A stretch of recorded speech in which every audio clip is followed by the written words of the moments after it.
A former Canadian government official is warning we may be on the verge of intergalactic war, saying, quote, the Bush administration has finally agreed to let the military build a forward base on the moon, which will put them in a better position to keep track of the comings and goings of visitors from space, and to shoot at them if they so decide. I was introduced to the late Dr. Wernher von Braun in the U.S., the father of rocketry. In my first meeting with him, during that first 3.5 hours, he said to me, Carol, you will stop the weaponization of space, because there is a lie being told to everyone that the weaponization of space is now first being based upon the evil empire, the Russians. There are many enemies, he said, against whom we're going to build this space-based weapon system, the first of whom was the Russians, which was existing at that time. Then there would be terrorists. Then there would be third world countries. Now we call them rogue nations or nations of concern.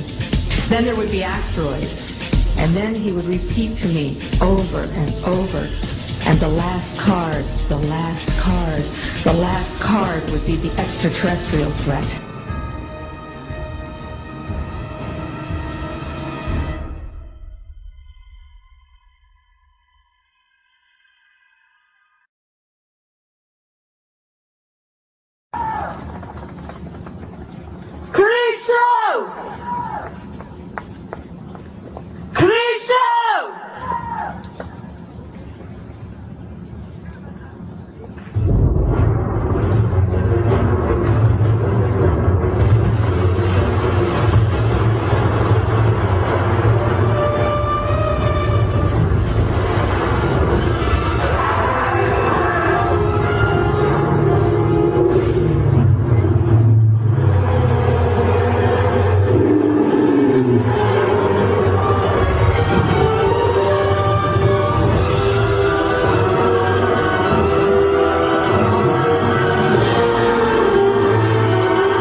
Thank you very much, Alex.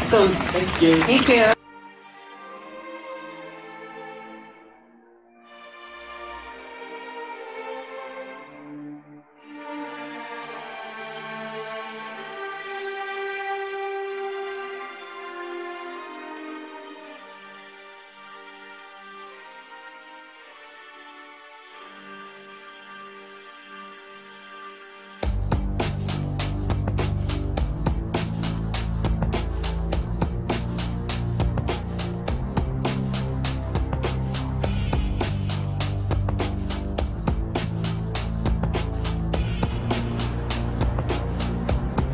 We're not sure what it is.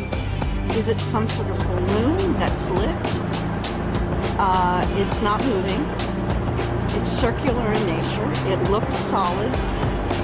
And it goes through these light sequences. At first we thought it was Jupiter. Really bright in the sky tonight. Or maybe Venus. And then Michael has his own company, MCPI Film. Went and got his camera, and all of a sudden, whoa.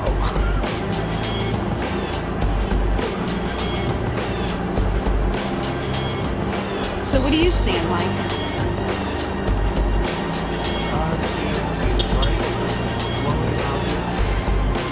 It looks man-made or perhaps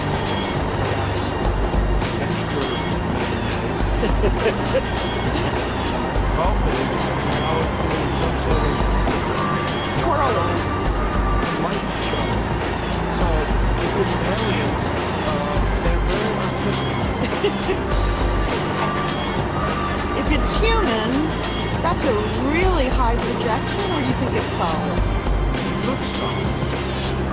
interesting that we didn't hear anything about it on the news prior to this. But how high, if that was being secured to the Earth, how high would that have to be? Well, that's a couple thousand feet in the air. So if it was some sort of balloon, it would be moving. It's sort of stationary, right? Right.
This is a report into future technology, commissioned in 1968 by McDonnell Douglas, then one of the biggest aerospace and defense contractors in the world.